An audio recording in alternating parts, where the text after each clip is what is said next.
God is gay. This is our spirituality. We are in a war and we are lost.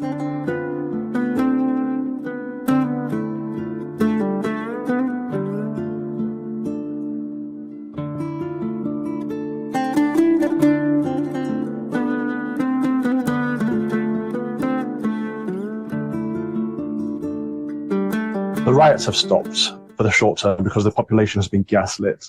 So the government kept trying to look for an enemy, trying to look for a boogeyman, and they blamed the far right. I mean, there is no far right in Britain. So what was happening was that ordinary British folk were getting upset, getting angry, getting frustrated, and protesting. And some of the protests turned into riots. And so the government tried to blame it on the far right, which does not exist.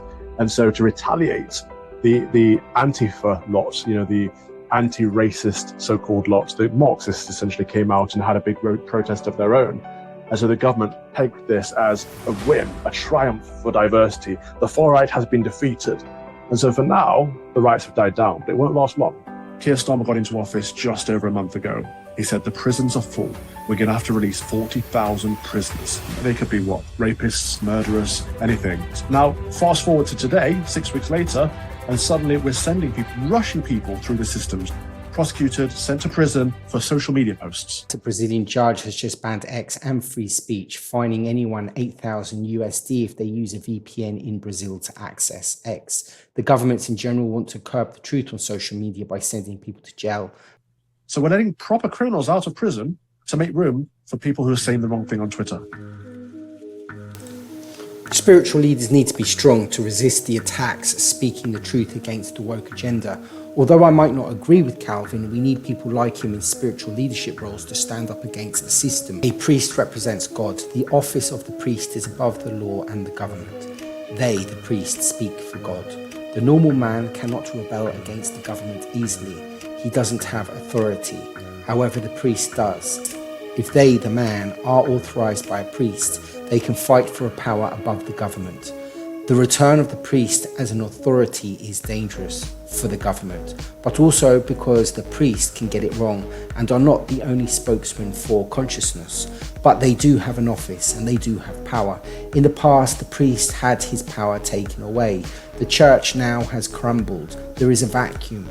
God is not gay. Strong leaders and priests may make a return and be supported, but they don't own God. It's a source of frustration, I think, to many people, including lots of just ordinary parishioners in Church of England churches and Christians elsewhere, that the kind of people who represent the hierarchical echelons of the church don't seem to get the concerns that ordinary people have. God is a lesbian. Don't seem to get the concerns that ordinary people have. God is trans.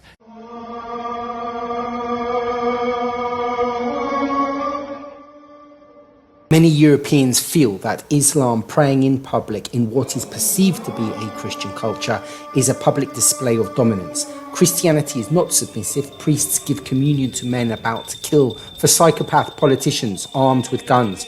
Christianity and Islam, for nearly 2,000 years through the Crusades, have been having this violent conversation. As well as the Shia Fatimids of Egypt. None of them was prepared for the First Crusade.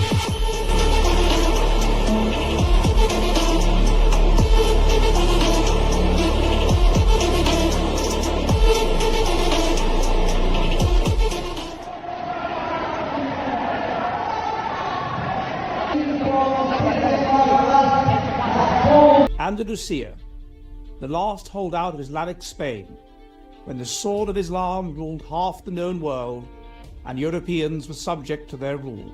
Anyone to come into the country, anyone and everyone to come into the country and to behave however they want.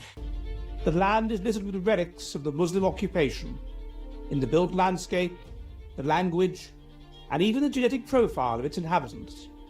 What it meant genetically, what it meant culturally. As there's more and more of them and they feel more and more confident, they will assert themselves. The only solution is jihad by the armies of the Muslim countries. We will raise the voice of Gaza. We will raise the voice of Palestine. Allahu Akbar. Because what religion tends to do is it takes that which is adaptive at the group level and it makes it into the will of God. It fires people up. It makes them feel they've got something to live for. They've got something to die for, more importantly. The male invader will make his imprint on the local female population. In the 700s, that is what Islam was like.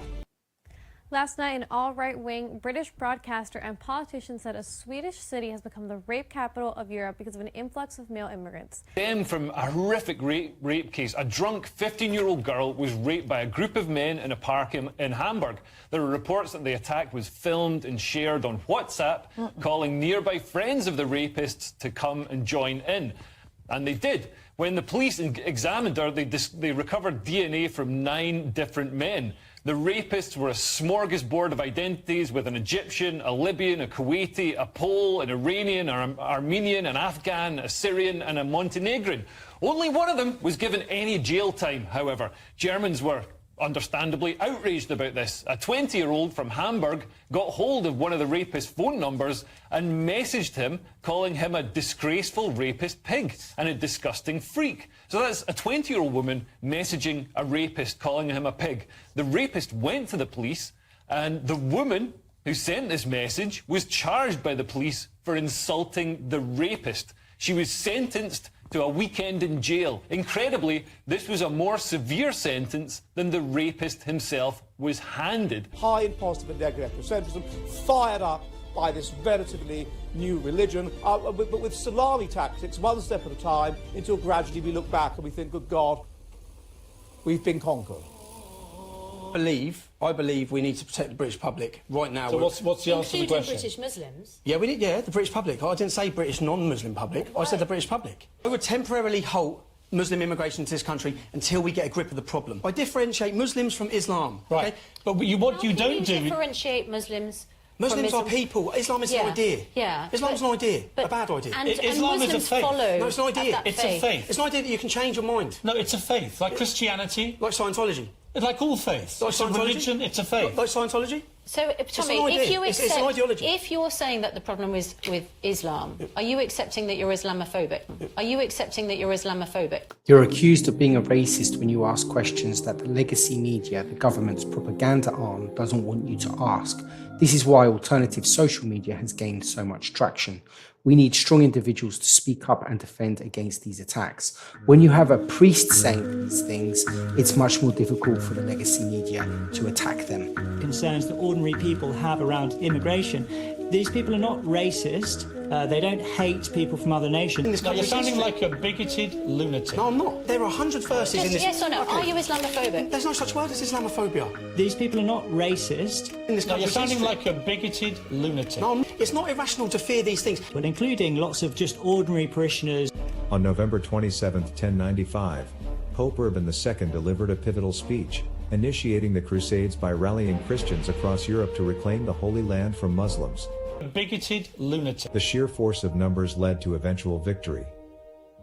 The Holy Bible may preach peace, but when it is Christendom itself that is threatened, then it is every Christian's duty to defend all that is holy. And what is holy? Obviously, it is your ideas, your beliefs, your culture, and that is what the Europeans feel is being taken away from them. It is an invasion of ideology, not of land at this moment.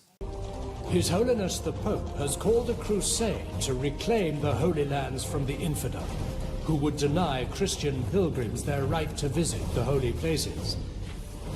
It is time for the armies of Christendom to put aside their differences and unite under one banner, the sign of the cross, and give back God's children what is rightfully theirs, or die trying. Maybe the sign of the cross is now the European Union flag, and what brings Europe together and unites it is actually a fight against Islam. We just had a conversation with an Uber driver that drove us here from Minster Church, and he said that this town used to have a church. The Central Church is the one in front, and now this is going to be replaced by a mosque. Yes, you heard it right, mosque it is. So it's no longer called St. John's Church, it's called the Darul Farah Mosque. Daily prayers, Friday sermons, Quran classes, Islamic education. Yes. So the question becomes, why are the churches empty that they can be sold? and through, but I didn't see any verse that says that drag queens are to be hosted in a church to give sermons while the pastor is sitting there listening to her. Have you guys become this liberalized? This church, referring to the Church of England, says has a role to play in its insofar as it's promoting this sort of liberal progressive agenda around immigration in quite a public and visible way. In 61 AD, the Romans planned a massacre of the defiant Druids at Anglesey, the centre of the Druid world, and their last stronghold in Britain. As the Roman soldiers waited for the tide to recede, the Druids lined up along the opposite shore, and as Tacitus reports in his annals, raising their hands to heaven and screaming dreadful curses. But the curses were not enough. The Roman soldiers crossed the strait and conquered the island, destroying both the Druids and the sacred groves of their religion. The surviving Druids fled to Ireland, taking with them the bardic mantle to avoid disclosure, and their ritual observances and magical arts went underground. The massacre led to Boudicca's revolt, as Paulinus' attack on Mona left the rest of the country open to attack. Julius Caesar encountered the Druids during his conquest of Gaul from 58 to 49 BC. They were the only men powerful enough to organise opposition to Roman rule throughout the Celtic tribes. After the Roman conquest of Britain in 43 AD, the Druids were outlawed. In the 5th century, the Anglo-Saxons, fierce and independent tribes, began settling in Britain. Their pagan beliefs clashed with the Christian Romans they displaced. Pope Gregory the Great sent a monk named Augustine of Canterbury in 597 AD to convert these warrior tribes to Christianity. Augustine's first major convert was King Ethelbert of Kent, influenced by his Christian wife Bertha. This royal endorsement was a game-changer. Monasteries sprouted, becoming centers of learning and culture. By the 7th century, Christianity had woven into the fabric of Anglo-Saxon society, blending with local traditions, art, literature, and law. Spanning from the late 6th to this transformation, spanning from the late 6th to the 8th centuries, was marked by strategic missionary efforts, the influential roles of key figures like Augustine, Queen Bertha, and King Ethelbert, and the establishment of monastic centers. These changes not only brought new religious beliefs, but also introduced new concepts of kingship, law, and cultural expression. there is one key fact here we're missing out on. We seem to think Christianity is correct, that it is British culture, that it has a right to be the national religion, and should it be protected as a result? It may be a tool to push back Islam, but is it really British? What was there before, and is paganism making its way back into British society? Anglo-Saxon paganism, practiced in early medieval England from the 5th to 8th centuries AD, goes by various names, including Anglo-Saxon heathenism or traditional religion. This polytheistic belief system cantered on deities called Es, singular, Os, with Woden, Thunor, and Tiu as notable figures. In other words, they were Odin, Thor, and all the other Aesir from the Norse pantheon, but with slightly different names and characteristics. Cultic practices primarily involved acts of devotion, including sacrifices of objects and animals to these deities, often occurring at specific religious festivals throughout the year. In addition to their gods, Anglo-Saxons believed in various supernatural entities inhabiting the landscape, including elves, Nicors, and dragons, enriching their folklore. While Anglo-Saxon conceptions of an afterlife remain largely mysterious, they likely influenced burial customs, which involved inhumation or cremation, often with grave offerings. In the late 6th century, missionaries from Rome and Ireland successfully converted Anglo-Saxon rulers, marking a significant shift towards Christianity in the region. The irony is that Christianity did to the pagans what Islam is doing to the Christians, according to the Christians. Can we see a duplicity? Can we see an irony? Can we see a pattern? Can we see a cycle? Boudicca was the queen of the Iceni tribe.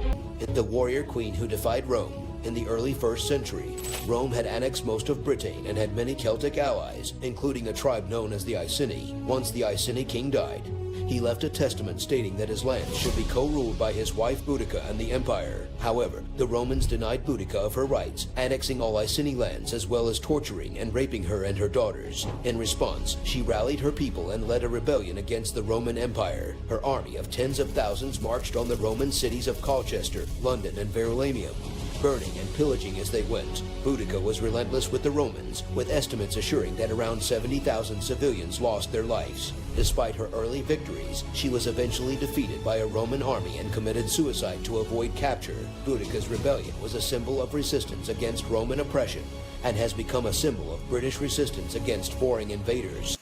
England has rebelled before against aggressors of different ideology.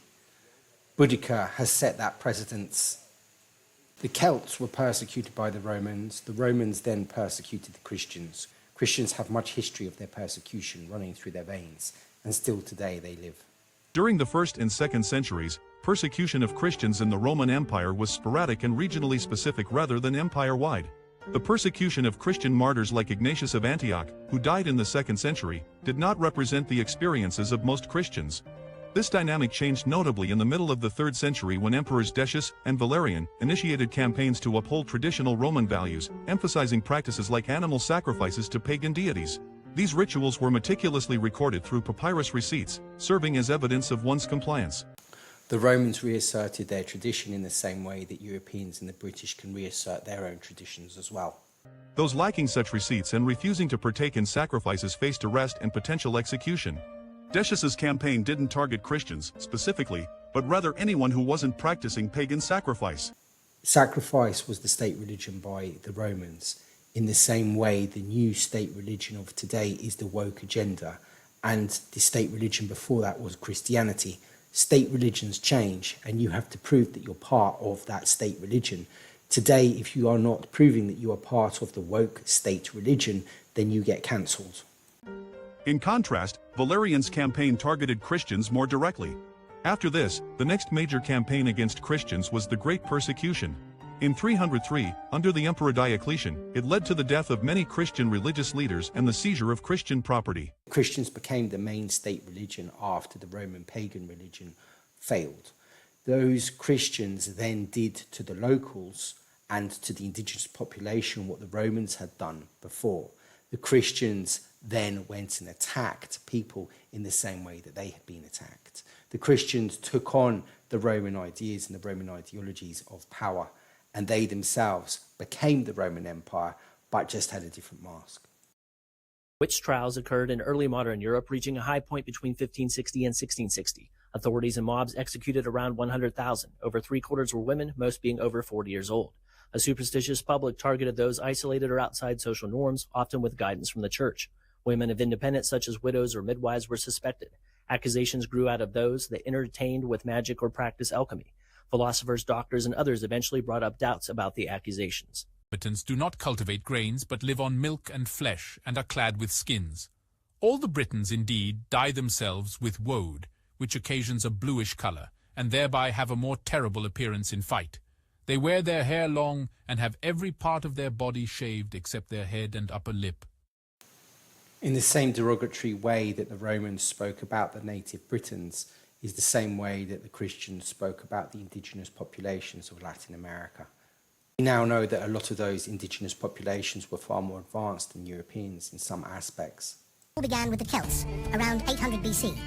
They brought their culture, language, and mystical traditions to the land the British now call home. Fast forward to 43 AD, when the Romans came marching in. They built roads, bathhouses, and brought civilization with a capital C. The mythical and mystical worlds are invisible realms. If those realms are fully actuated and matured, then it's not something that someone from a less frequency of consciousness would be able to see. Since we only judge civilizations on their materialism and their manifested ideas, if those ideas are not imported or not important to manifest in reality because they are spiritual ideologies, then we measure them on what is not there. And sometimes those people are much more advanced spiritually than ourselves, but because they haven't produced something physically, we then become very condescending. Between the late 8th century and the early 11th century, Scandinavian people we now call Vikings were frequently raiding, trading, and settling Britain.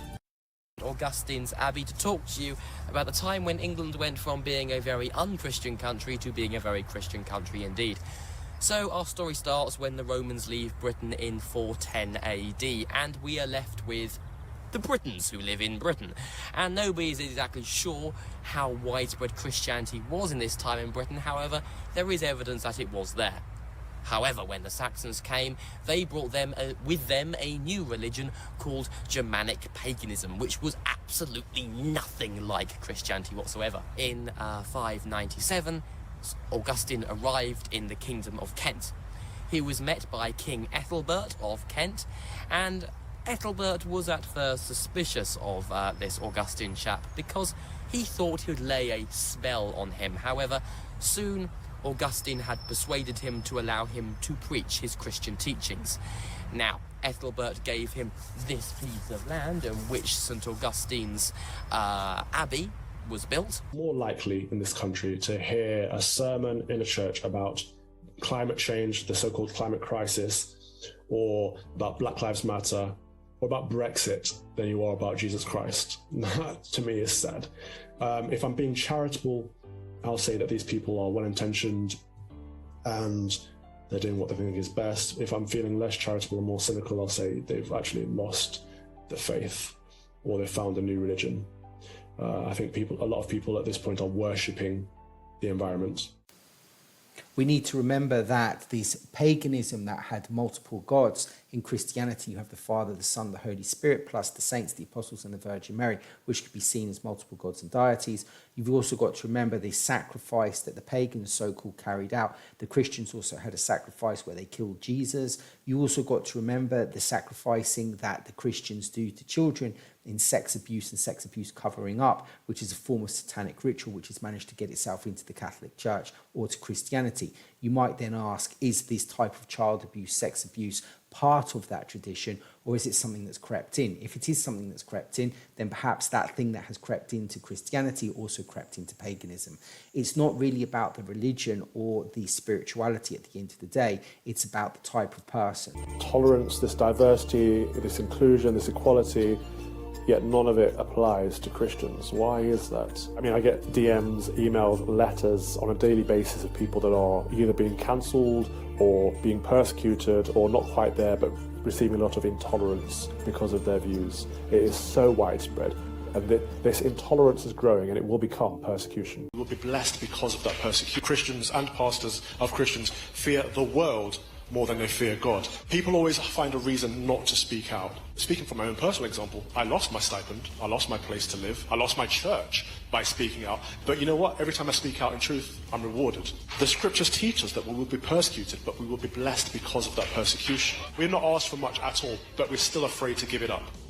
Not everything Christians or Muslims or religions say is wrong because the religion's wrong. Sometimes there are a lot of truths within those religions. And here we can see Calvin Robson, he's talking about something important, the importance of courage, the importance of standing up, the importance of speaking. Well, Mother, I'm gay and find it difficult to be gay and Catholic.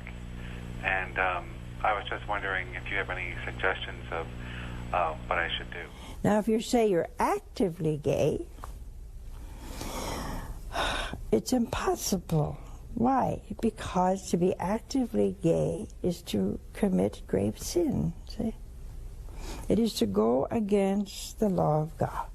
One of the reasons for this is that the church has been infused in child sexual abuse for hundreds of years and has raped and tortured children, and now it is blown up over the last couple of decades and people have lost absolute faith in the church. What the Christians accused the pagans of their heinous behaviour, the Catholic and the Protestant and the Church of England and every other religion has been doing the same thing. It is nothing but a charade. They are nothing but hypocrites. And the people have seen through this, and they are now no longer wishing to participate in these very archaic, horrible pagan sacrifices. The pagan sacrifice of the Catholic Church is a pagan sacrifice because those religions come from paganism. The reason why people have gone back to praising nature is because nature doesn't rape people and kill people and torture people and hate people. Nature gives you life, gives you sun, gives you air, gives you food, gives you water, and asks nothing in return. Partner Tanya Hollas have been a couple since November 2017 and have been married since April 2019. They came to this church in the western German city of Hamm on Wednesday to have their union blessed by a Catholic priest. The church is one of about 100 different progressive churches offering such blessings in defiance of a document recently published by the Vatican's Orthodoxy Office saying that Catholic clergy cannot bless same-sex unions. The document pleased conservatives and disheartened advocates for LGBT Catholics around the globe. The response has been particularly acute in Germany, where the German church has been at the forefront of formally opening up debate on such issues as the church's teachings about homosexuality. The church services celebrating blessings of gay unions are the latest escalation in tensions between conservatives and progressives that have already sparked concern amongst some that part of the German church could be heading towards a schism. The Catholic Church, the church leaders of the Catholic Church in Germany, mate, if I grab one of those bishops, I'll shred them to pieces. For being proud and displaying their rainbow flag on their churches. Shame on such leaders. In order to break down the West, you've got to break down its structures. One of those structures is Christianity. It is supposed to be our culture, but judging from what we've seen today, it is not really our culture. It is more of an imposter. However, the religions are now fighting amongst themselves, inside themselves, which is now going to cause division. This division will cause a radical right and a radical left. In the words of the Sparkle Creed, I believe in the non-binary God whose pronouns are plural. I believe in Jesus Christ, their child, who wore a fabulous tunic and had 2 dads and saw everyone as a sibling child of God. I believe in the rainbow spirit who shatters our image of one white light and refracts it into a rainbow of gorgeous diversity. Somos todos hijos de Dios. Y Dios nos quiere como estamos y con la fuerza que luchamos cada uno por nuestra dignidad. El ser homosexual no es un delito. No es un delito. Sí, pero es pecado. Bueno, primero, distingamos pecado por delito. Pero también es pecado la falta de caridad con el prójimo. ¿Y vos cómo andás? Church, we're faced with a big problem. Do we deny church membership to those living in open sin and rebellion to God's law? Or do we compromise with present culture and politics? Now, if so, then we do away with the sin factor altogether. Plus, then we would have to affirm everyone into church membership. So we'd be ordaining them as deacons and elders and pastors. Think about this. This would mean we must affirm open pedophiles. The Vatican has announced a landmark ruling which will allow priests to bless same-sex couples under some circumstances. People, I can't call them Christians, leaving churches because gays, lesbians, and transgenders are attending their worship services? We have been deceived by the rainbow colors, which rainbow was the sign of God, yet shame on such generation to abuse this rainbow. Don't be shocked and say, why is this happening in the world? Because the one who is actually ruling over this world is the evil one. With and for and concerning our LGBTQ plus sisters and brothers. The story I've heard over and over again is, we never felt like we had a place where we could be who we are. Can we be who we are here? And our response has been, damn right. Honestly. But when we come to the liturgical context, where two people come and say we are gay and we want to be blessed so that we remain a couple, we don't accept that. People are scared to stand up for what they believe is true. Not all the time what they think is true, but there needs to be some courage in any leader. And those that do stand up today are cancelled and sacrificed and hurt. They lose their jobs. They are humiliated in front of the masses on a giant scale. But this is not the first time it's been done. Matthew was skinned alive. John was boiled in hot oil. Peter was crucified upside down. They put a rope around Mark's neck and dragged him through the streets. Paul was beheaded. Andrew was crucified on an X-shaped cross in Greece. Jacob was beheaded. Philip was also hung upside down. Nathaniel was flayed. Thomas died by spearing. James was stoned and then beheaded. Jude was beaten by a club. Simon was cut in half. Judas hung himself. The only thing each of these guys had to say was it wasn't true, that what they saw and what they experienced was a lie, and they couldn't. Even threatened with the most heinous deaths imaginable, they didn't New deny form God. of religion is coming out, which is the woke religion, which leads to transhumanism. Christianity in its traditional sense will stand up against that. Therefore, it needs to be knocked down. And the only way to knock it down is to have wokeness infest that traditionalism to bring it to its knees. God is gay. God is a lesbian. God is trans. God is gender non-binary. God is straight. God is cisgender. God is black. God is white. God is Middle Eastern. God is Asian. God. That is a new way of thinking that incorporates the aspect of religion that requires that you sequester a part of your brain for illogical processing. There's a suspension of disbelief that's necessary. And that is the way we're being encouraged to think about power relations and especially race these days. It's a religion where instead of the Christian idea that your main goal is to demonstrate your faith and that supersedes all other concerns, the main goal in this religion is to demonstrate that you are not a racist person. And you're supposed to demonstrate that you're not a racist person, even if you are not helping and perhaps even harming Black people. Okay for someone to come and attack my faith, my church, yet when I am defending my church and my faith, all of a sudden I am being persecuted and the police are called as if I'm a criminal all of a sudden. Where is justice? Gone. Where is fairness? Gone. Where is democracy? It's a lie. Where is the freedom of speech? Where is the freedom of religion? And this is what governments of the West are trying to do, to take away the freedom of religion and the freedom of speech in the name of democracy. It appears, as an American, on the surface, from what I've read and asked my friends about, who are British, what's currently going on, as well as the statements from people like Carl Benjamin and Tommy Robinson, the anger is when these groups of Muslims, and I'm not saying all Muslims, I'm saying there are literal groups of Muslim men that have been arrested for being part of grooming gangs, and rapes have skyrocketed. These people are not being held to account. You've got a video of Keir Starmer basically saying the George Floyd riots are, he's saying it with empathy and care for why people are angry, but then when the British natives riot, it's, oh, you're awful, you're bad. So the sentiment among the individuals rioting is second-class citizens. They don't want to be second-class. They're tired of inequality. A hotel that was hosting migrants, I don't want to say illegal immigrants because I'm probably wrong.